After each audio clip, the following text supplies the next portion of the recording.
তো প্রিয় ছাত্রছাত্রীরা, আশা করছি তোমরা সকলেই খুব ভালো রয়েছো। তো পুজো কিন্তু সকলেরই শেষ হয়ে গিয়েছে, এবার কিন্তু পড়াশোনায় ফিরে আসার পালা। তো এখন থেকে যদি পরীক্ষার জন্য প্রিপারেশন না নেওয়া হয়, তাহলে কিন্তু তোমাদের দ্বিতীয় সেমিস্টার পরীক্ষায় কিন্তু তোমাদের প্রবলেম ফেস করতে হবে। কারণ দ্বিতীয় সেমিস্টার পরীক্ষাটি কিন্তু তোমাদের সম্পূর্ণ সব বড় প্রশ্নের ওপর পরীক্ষা হবে। তাই যদি আগে থেকে তোমাদের ভালোভাবে তোমরা নিজেদেরকে প্রস্তুত না করে রাখো, তাহলে কিন্তু পরীক্ষার সময় প্রবলেমে পড়তে হবে। তো যাতে এই প্রবলেম ফেস করতে না হয় এবং দ্বিতীয় সেমিস্টার পরীক্ষাটি খুব ভালোভাবেই দিতে পারো, এবং দর্শন সাবজেক্ট নিয়ে যাদের ভয় রয়েছে তারা যাতে এই দর্শন সাবজেক্ট নিয়ে নিশ্চিন্ত থাকতে পারে, সেই জন্যই তোমাদের জন্য একটি বেস্ট সাজেশান নিয়ে চলে এসেছি। তো ভিডিওটি তোমরা শেষ পর্যন্ত দেখো, পুরোটা বুঝতে পারবে, এবং এখানে প্রতিটি প্রশ্ন তোমাদের জন্য অত্যন্ত গুরুত্বপূর্ণ এক একটি প্রশ্ন, তাই কেউ ভিডিওটি স্কিপ করে দেখবে না। তো ভিডিওটি শুরু করছি, ভিডিওটা শেষ পর্যন্ত দেখো।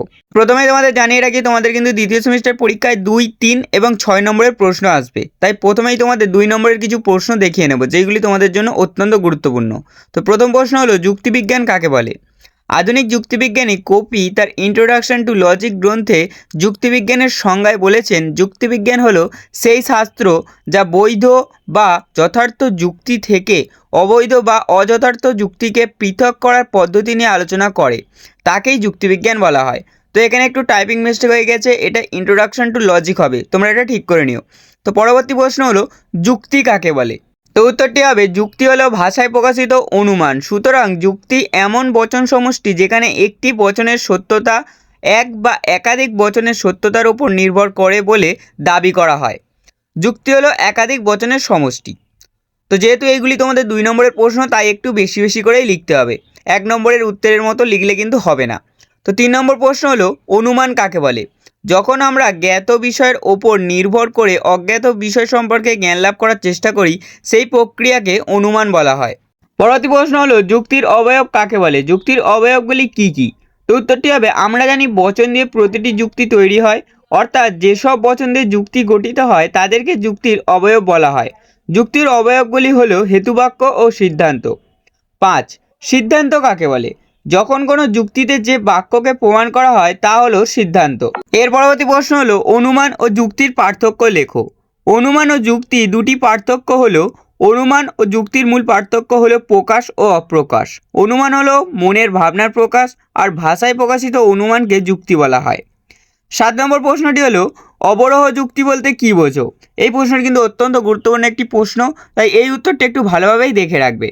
তো উত্তরটি হবে, যে যুক্তিতে এক বা একাধিক যুক্তিবাক্য থেকে সিদ্ধান্তটি অনিবার্যভাবে নিঃসৃত হয়, অর্থাৎ যুক্তিবাক্যগুলি সত্য হলে সিদ্ধান্তটি কখনো মিথ্যা হতে পারে না, এবং সিদ্ধান্তটি কখনোই যুক্তিবাক্য অপেক্ষা ব্যাপকতর নয়, এই যুক্তিকেই অবরোহ যুক্তি বলা হয়। অর্থাৎ তোমরা নিশ্চয়ই উত্তরটি বুঝতে পেরেছো।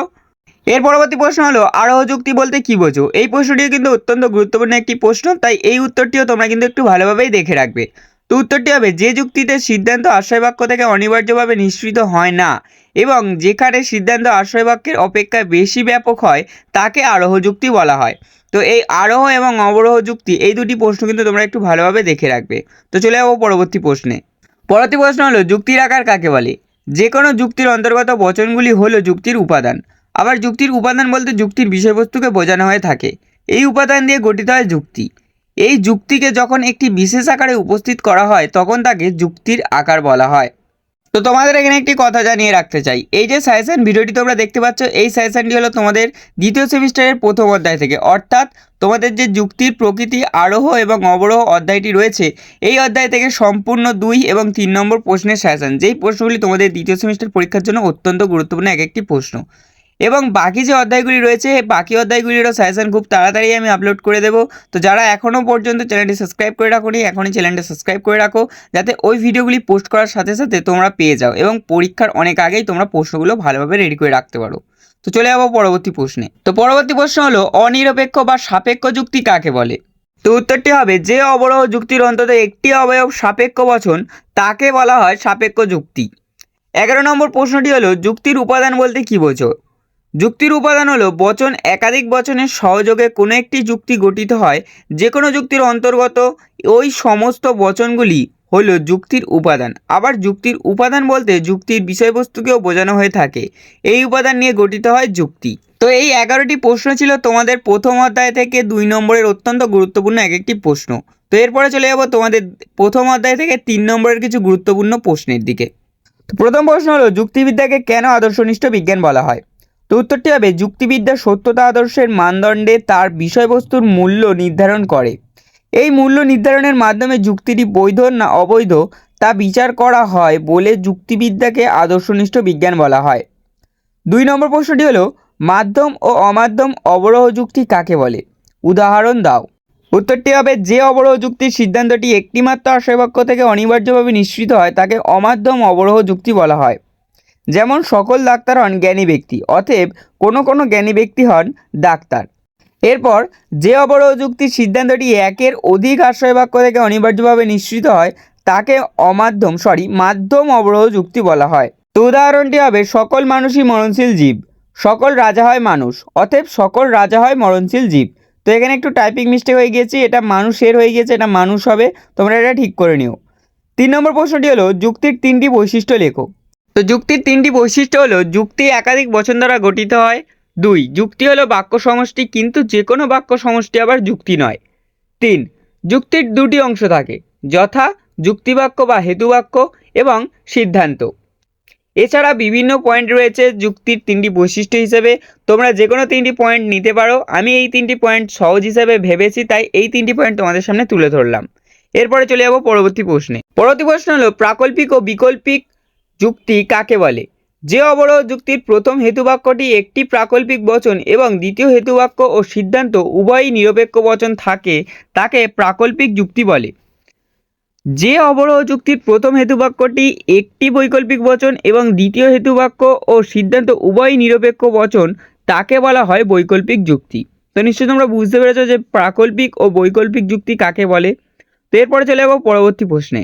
পরবর্তী প্রশ্ন হলো, অবরোহ ও আরোহ যুক্তির পার্থক্য লেখো।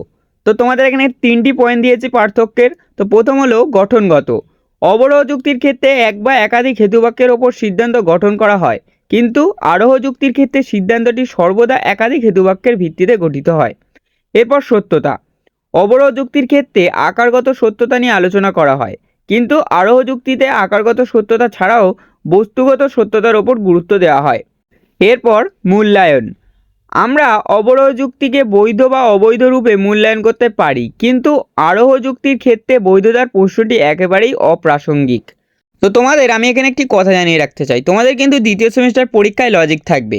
তো তোমরা যারা লজিক নিয়ে ইন্টারেস্ট রয়েছো, লজিক তোমরা কতটা জেনেছো বা কতটা তোমাদের ভালো লাগে সেটা কিন্তু কমেন্টে জানাতে অবশ্যই ভুলবে না।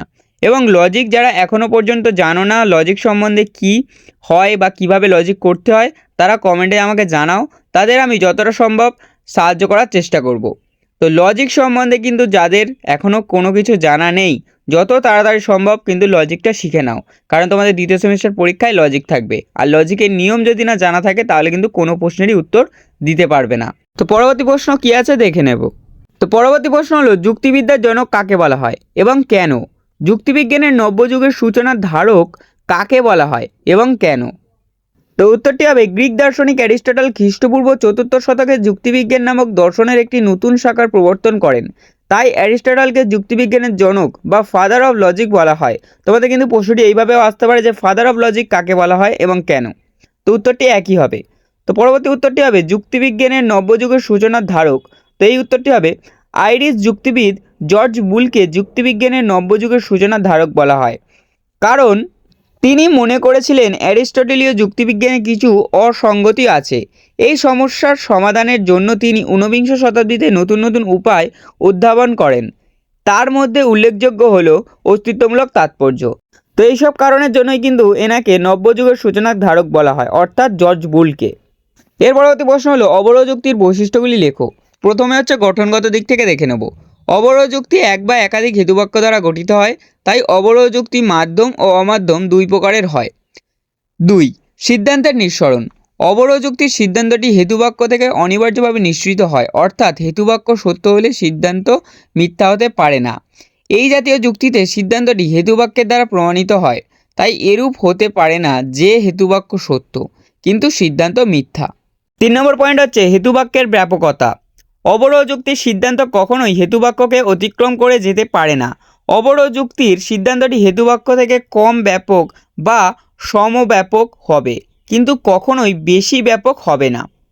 তো তোমাদের এই প্রশ্নগুলি কতটা গুরুত্বপূর্ণ তোমরা তোমাদের ক্লাস টিচার এবং তোমাদের টিউশনের টিচারের কাছ থেকেই জানতে পারবে। তাই যত তাড়াতাড়ি সম্ভব এই প্রশ্নগুলি গুরুত্ব সহকারে রেডি করে রাখো।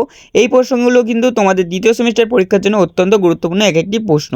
এবং আজকের ভিডিওটি তোমাদের কেমন লাগছে এবং তোমাদের এই প্রশ্নগুলি কটা আগে থেকে রেডি ছিল তোমরা কিন্তু কমেন্ট জানাতে অবশ্যই ভুলবে না।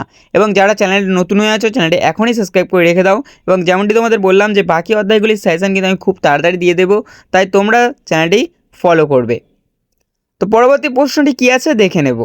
তো পরবর্তী প্রশ্ন হলো আরোহ যুক্তির বৈশিষ্ট্যগুলি লেখো। তো উত্তরটি হবে গঠনগত দিক থেকে আরোহ যুক্তির সিদ্ধান্তটি সর্বদা একাধিক হেতুবাক্য বা আশ্রয়বাক্য থেকে গৃহীত হয়।